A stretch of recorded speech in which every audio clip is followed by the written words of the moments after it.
Ladies and gentlemen, I am Living Dead, and hello all you Guild Wars 2 fans. Today, I am going to be discussing crafting my first legendary weapon, the Dreamer. It is a pretty interesting short bow. It does shoot unicorns. It's pretty fun, and I am ultimately very pleased that I crafted this particular legendary. I have no regrets about doing it. This is by no means a guide. This is not intended as a guide as to how to craft this legendary weapon.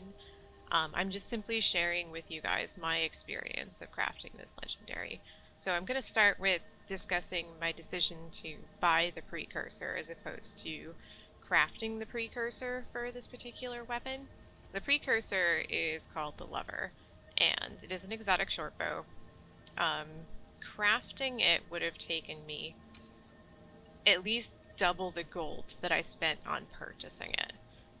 Recently, the cost of leather really kind of skyrocketed, and while you can farm all the wood you need to make the spirit wood planks, you can't exactly farm leather. You kind of have to buy it unless you already have a ton of it, and I didn't, so I figured I just need enough gold to buy the Precursor, which was hovering around 500 gold, which is a pretty decent price for a Precursor. It's probably one of the cheaper ones you're going to find out there. So what I ended up doing was, all the farming I was doing to craft spirit wood planks and Delgamore steel ingots, which I didn't need for the Precursor, but that's aside that. All the crafting that I was doing, I ended up taking all of those materials and selling them on the trade broker, which I made a really tidy profit from, and I ended up, using that gold to buy my Precursor. So once I had that, it was a matter of crafting the gifts that you end up putting together in the Mystic Forge to create your legendary. So for the Gift of Mastery, I had already had the world completion already done. I already had a ton of karma for the obsidian shards.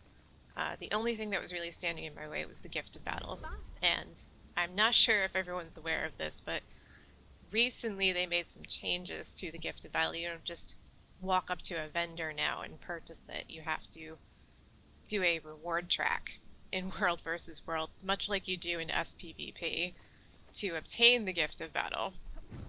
So I ended up doing quite a lot of World vs. World. Not over much, but I think I remember reading somewhere that it takes approximately 8 hours worth of World vs. World if you use your time efficiently to get the Gift of Battle. So I think it ended up taking me over the course of about 3 to 4 days of just World vs. World to get my Gift of Battle. So once that was done, it was kind of like smooth sailing from there. So the next big hurdle was the Gift of Fortune. And I had been saving materials for a really long time, so I already had most of what I needed for the Gift of Magic, the Gift of Might. Making those Mystic Clovers was kind of a pain, because you have to use some of the things that you need for your other gifts to make the Mystic Clovers. It's a good thing I already had about 20 to 50 of them, because if I had to make all of those Mystic Clovers, I probably would have just torn my hair out. It's just too much. But eventually I got all my Mystic Clovers, had all my Ectos and my Gifts of Magic and Might, and I was really relieved when that was done. The next big hurdle was the Gift of the Dreamer, and the big thing with that is making the Gift of Wood and the Unicorn statue. Now, for the Gift of Wood, I had really kind of been putting off doing it because I was making so much money selling the spirit wood planks. I ended up blowing through most of my wood. And what I ended up having to do was spending about 2 weeks not selling any spirit wood and just building up my stock of wood until I could just make the Gift of Wood. It was really just about disciplining myself to not sell anything on the trade broker. So once that was done, it was pretty good. Easy stuff.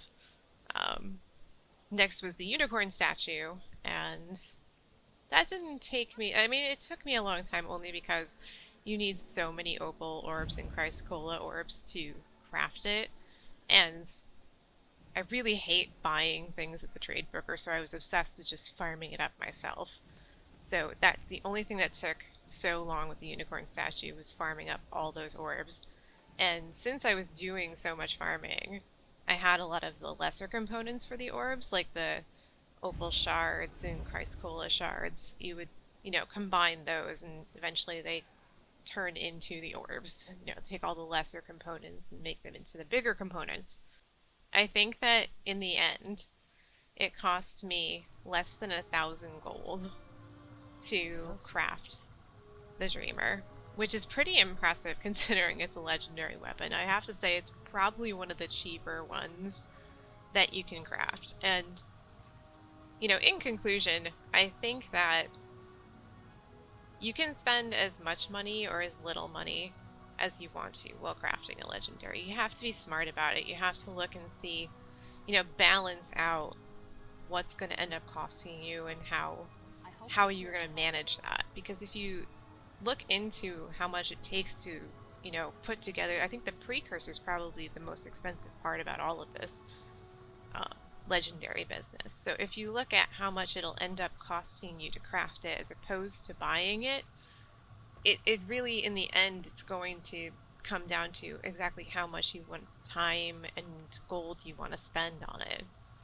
Good luck to anyone who's crafting your legendaries. You'll get there. I mean, it's just a matter of putting in the time to gather all of these materials, and it's not impossible. It may seem impossible when you're looking at it from the outside, when you're thinking, oh, I've only got the first collection, I barely farm, I'm never going to end up getting this legendary. But you know what? You'll get there. If I can do it, anyone can do it. So good luck to you guys. I will see you guys in the next video.